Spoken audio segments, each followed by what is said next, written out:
Do you know the current statistic when somebody invests in real estate in order to flip it, meaning to make a property better in order to sell it for a profit?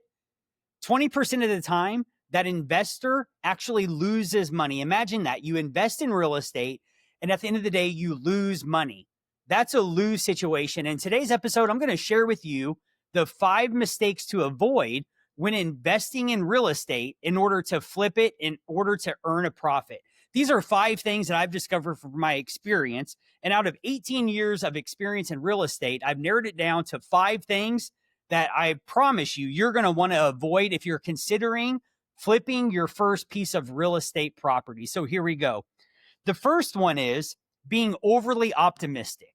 The real estate industry in general tends to attract people just like myself. We tend to be optimistic by nature, meaning that we see problems and challenges in the world and that we believe that we could do something different in order to make it better. We could be part of the change that we want to see. And that is a very good thing when it comes to business and being futuristic and optimistic about the future. But the one thing that you want to avoid in particular on your first flip, you do not want to be wearing rose colored glasses, meaning that you're showing up with being overly optimistic, meaning the attitude that, hey, it's all going to work out. It's going to be fine. And somehow it's all going to work out. You want to do better than that in order to actually earn a profit on your first flip. Now, you may be asking yourself, Chris, why are we talking about flipping real estate anyways? Well, I'm inspired because I had a conversation earlier today that inspired me to record this episode. And I have a dear friend, and he and I have a lot of history together. And he shared with me over coffee. He goes, Chris, I remember in 2016, and I'm thinking, wow, 2016, like right now it's 2025. We're talking about almost a decade ago. And yet my friend was sharing with me this conversation he remembered vividly. He said to me, Chris, I remember I was standing on the front porch of my house. It was 2016. And you started talking to me about multiple streams of income. And one thing has led to another over the years. And it's his story to share, so I'm not going to share it. And yet now at this point, I bet you he has every bit of 6, 7, 8, maybe even more streams of income. And so he was sharing with me how he's so thankful that I basically shared the opportunity in real estate. So maybe you're looking for an additional stream of income in your life and you're considering real estate, and it's why you've clicked on this video. Well, I want to share with you how we could provide a service and actually help someone before I get to the other 4 things to avoid in your first real estate flip. So here's the nature of an opportunity in investing in real estate in order to flip it, to improve it, and to make it better. When I say flip, what I mean is that you're probably buying a property under market value for a reason. Now, everybody's reasons could look different because we're human beings and everybody is different.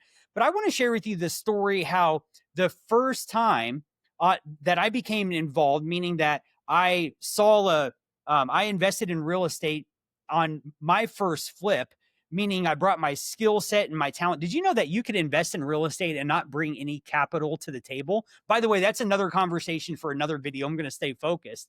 And yet that's what I did on my first flip. I actually partnered with my father-in-law. You talk about a high level of trust across the board. Go in business with your father-in-law, right? And yet that's exactly what I did. And more importantly, I want to share with you the scenario that we were able to step in and help. So imagine this. I get a phone call from a past client of mine. I sold this couple a house in an area in Kansas City called Raytown, Missouri. And they called me and the husband was in a panic. Now, he's an elderly man on a fixed income. He and his wife were both retired and had a tight monthly budget. And they had several foster kids. So it wasn't just the elderly couple. They had their hands full. They had 2 or 3 other kids that they were responsible of taking care of. And the husband shared with me that he was in a bind. Financially, he was in a bind. He was behind several mortgage payments. When I asked him how many, he didn't know. And yet I have a point with this story. And I want to share with you, the reason I'm sharing this story is because I desire for you to see the opportunity that you have by flipping real estate. You could step in and actually help save somebody from a terrible situation they may be in financially. And that's exactly what we were able to do for this older couple. They were behind several payments. And so for me, I proceeded as business as usual, meaning that we know in order to get the most money possible for the property, list it with the real estate agent, get it on the open market. We're all 13,000 agents in the Kansas City area, could see the property so you get maximum exposure and drive up price as much as you possibly can. And so we proceeded with that in mind, business as usual, taking the listing. And yet I gave the husband some homework. I said, hey, I want you to call your mortgage company, find out when the foreclosure sale would be, and find out exactly how many mortgage payments behind you are. And so less than 24 hours, it was the next day I got a call from this gentleman. And he goes, Chris, I called them and I could tell it was not good news. I could hear his voice crackling. I could hear the anxiety, the stress, the desperation in his voice, all the guilt and shame that can come with being behind and to the point of foreclosure on the property that you live in with your family. I mean, can you imagine? I could hear it in his voice. And he shared with me, Chris, we're less than 30 days of the property being auctioned off at the Jackson County Courthouse in Independence. And I said, what's the date? And he gave me the date. And we were actually more like 3 weeks or less out from that date. And he told me the amount of money that he was behind, and with fees and all the service charges, it was more money than he can come up with at this time. And so I said, I told him, I said, what would your cash price be on this house? If you were to sell it to an investor as is, you could leave all your personal property and just walk away with it and maybe go get a rental property or stay with family and start over. What would your number be? And so I left that day with a signed contract for the first time, meaning that he agreed to sell his property to us at a discounted rate in order to avoid the foreclosure, to avoid being homeless, being put out, all of those things. And we were able to not only give him more than $30,000. Can you imagine going from being negative into your account to over $30,000 in your account? You talk about a happy camper. We were able to work with him, help him get set up into an apartment. He was able to leave behind all of his personal property that he didn't want anymore, not have to mess with moving it or emptied out the house. For him, selling it to us was hitting the easy button, meaning he didn't have to go through jumping all through all the hoops and hoping it worked out. He knew with me and that level of trust, it was going to work out. We would perform as I promised. And that's exactly what we did.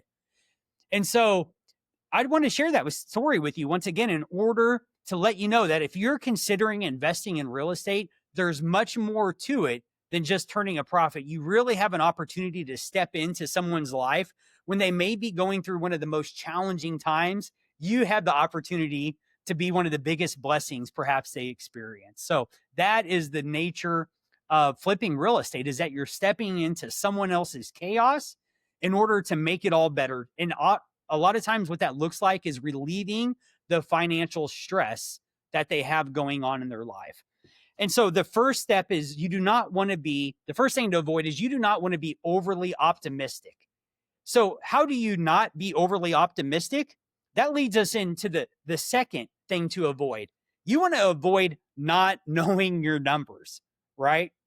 You want to know your numbers. What do I mean, know your numbers? Well, you want to know a realistic price that in today's market that this house would sell for, ARV, after value repair. You want to know what the maximum potential that piece of real estate property can sell for, all fixed up.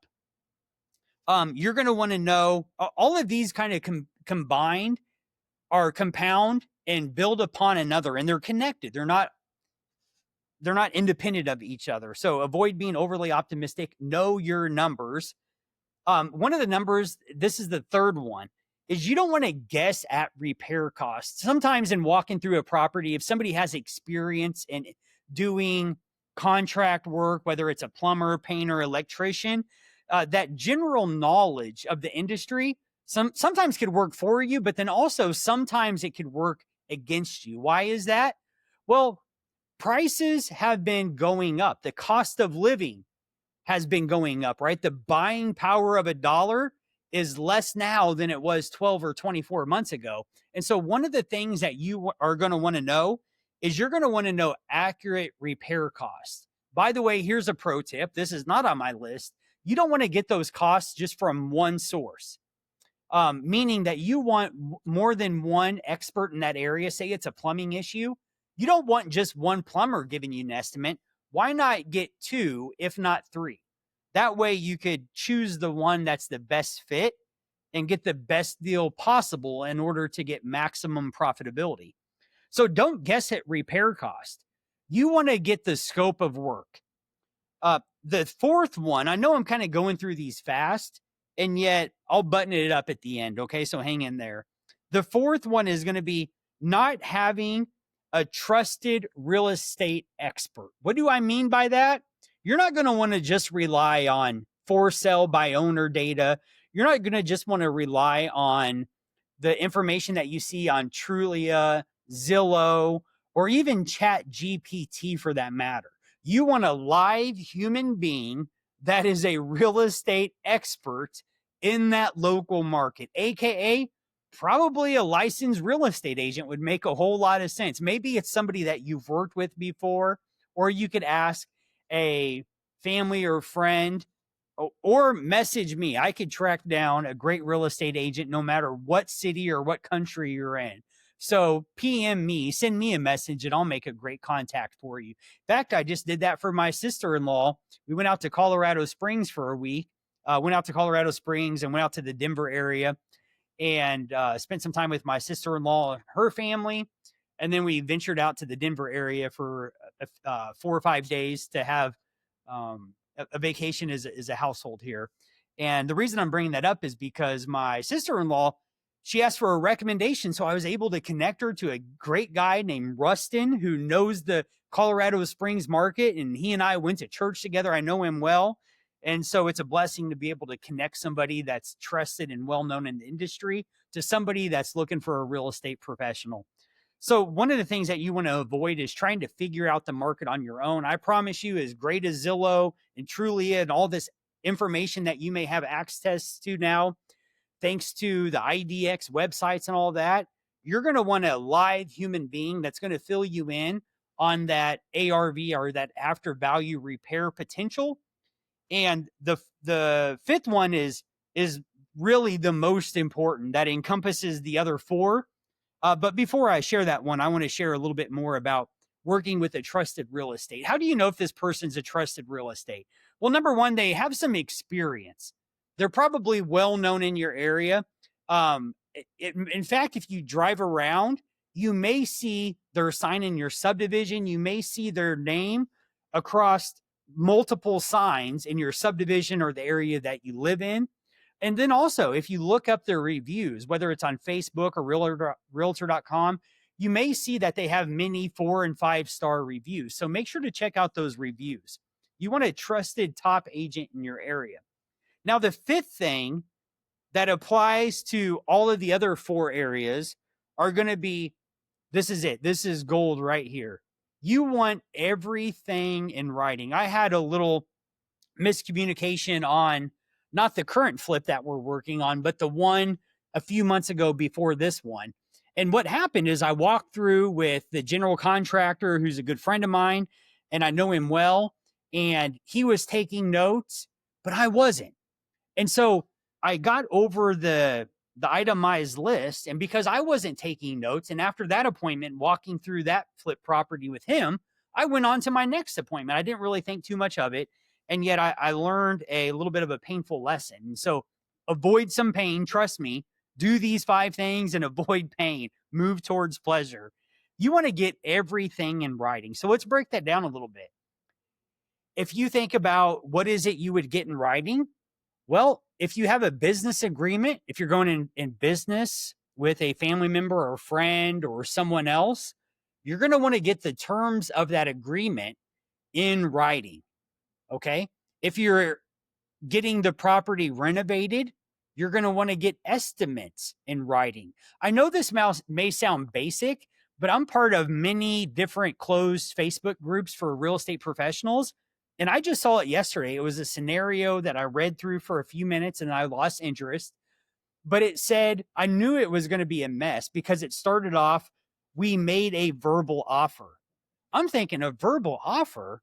If it's not in writing, it doesn't exist. Verbal offers, that's terrible. You're setting yourself up and everybody for some chaos, confusion, and a mess if you rely on verbal things. You want the best practice is get everything in writing. So if you have a business partner, get the terms in writing. If you're hiring contractors and getting estimates, get all of the estimates in writing. If you're looking at the resale potential value, get a comparative market analysis, AKA a CMA, get that in writing from a real estate professional.